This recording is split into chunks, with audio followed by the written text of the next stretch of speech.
Hello to everyone. This is a video for my psychopedagogy class and it's gonna be about philosophy of teaching. I want to start talking about my aspiration and goals. So first of all, I want to finish my studies at the foreign language program, which I'm in right now. And also I want to put in practice what I have been learning through all my college year by getting a job as a teacher. Of course, I want to keep moving with my educational life by getting a master's degree on advanced education. This means that I want to teach to people at the age of university and also high school. And finally, I want to become an excellent educator, of course. Importance of education. These four aspects made education important to me. Progression, I like to keep moving, never keep stuck on something. And because of my progression or the new things that I am learning, my emotional status is good. I feel that I am capable of doing something. I am capable of doing something else. Because of education, I learn new skills, not only to teach, but also to swim or to use a computer or to paint. And because of those skills, I can have more opportunities to get a better job and to help another people and also to help my family financially. Learning theories, behaviorism, cognitivism, constructivism, and humanism. Which learning theory I am more inclined toward? Definitely humanism. Philosophical pillars, we have free will, emotional impact learning, motivation, and innate goodness. Free will, the student is the center of the class and not the teacher. So as teacher, we have the free choice of assign tasks to students that they can develop, and also the emotional impact it's huge because they feel that they can do something, that they are capable of teaching to another classmate, and they get motivation and they want to participate more and more, and generally have an inner desire of become the best they can. So that is so good. And humans are good at the score. Humans, they have the capacity of doing anything they want. Then my teaching method, which I am more likely, I would say the silent way. I selected some characteristics of this method. First of all, it says teaching silent is part of the method. Students do the talking. I like talking. I think when the teachers keep talking and talking and talking, the class become boring. And then teachers should concentrate on how students learn, not how to teach. As I said before, students are at the center of the class.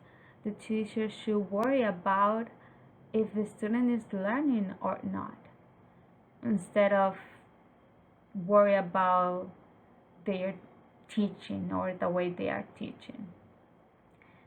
Testing was not important. Of course, it's a good way, but a test do not measure the capacity that we have. Teacher provide feedback to learners at the end of the lesson. It's important to do at the end because if we do it at the middle, it's kind of unfocused for the class and the students. And all skills are worked on at the same time, even on beginners levels. This means that as teacher we need to focus on the not only in one skill, but in the first skill, for example, speaking, writing, listening, reading skill. So, because if we do not do it at the same time, the other skills became weaker, and the students are not capable to develop them. So we have assessment and evaluation. So what strategies I consider affect when assessing a student's performance? I would say personal explanation on the board. As a teacher, we can help and know what students understand and what they are struggle with. It's like one by one, teacher and students. Oral presentations, I like oral presentation. I think helps students to lose fears and they develop their skills, their speaking skills, and also they feel more able to teach to someone else.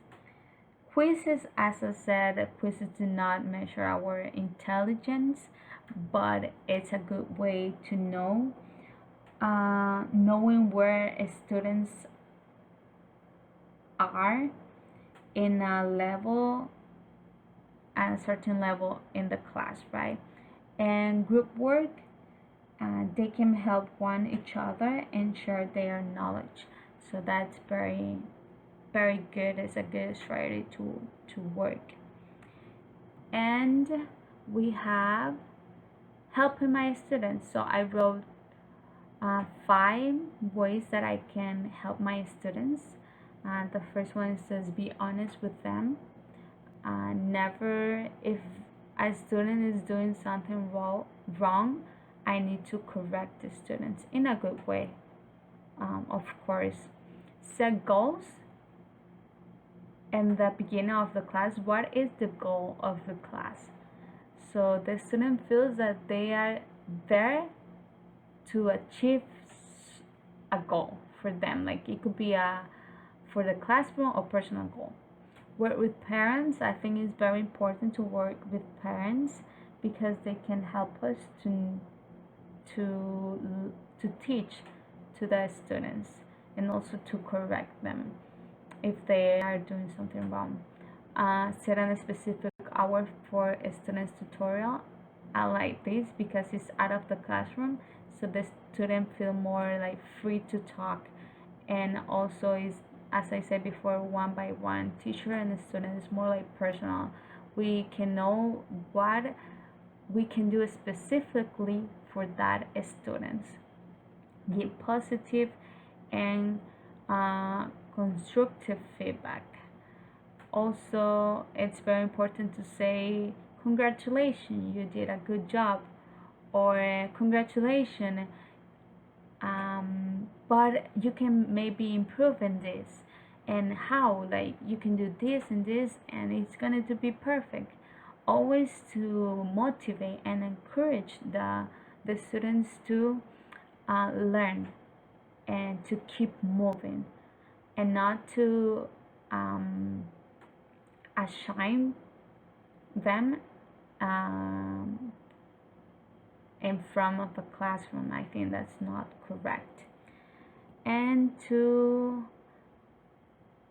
finish my presentation, I want to share with you this quote. The first great principle that ought to occupy the attention of mankind, and which is the mind spring of all action, is the principle of improvement. Is by Brigham Young. So definitely improvement. We are always learning new things.